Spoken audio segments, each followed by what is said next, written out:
ਇਹਦੇ ਨਾਲ ਜੀ ਕਾਲੇ ਨੂੰ ਬਿਠਾਉਂਦੇ ਨਾ ਲੜਕਾ ਨਹੀਂ ਤੇ ਉਹ ਜਿਹੜਾ ਐਂਡ ਤੇ हाँ जी वो होंदा उंगल खराब हुई है।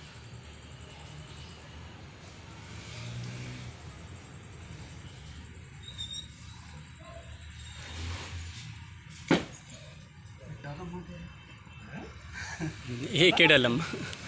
एक ही डल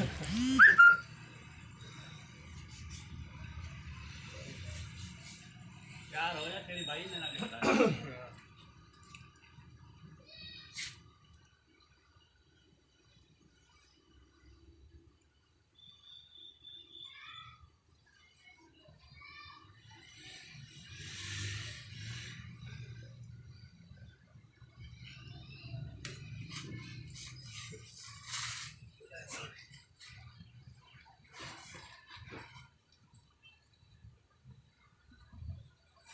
तेरे साथ नाल तो घट ही स्वाद हमारे अगे सा चलो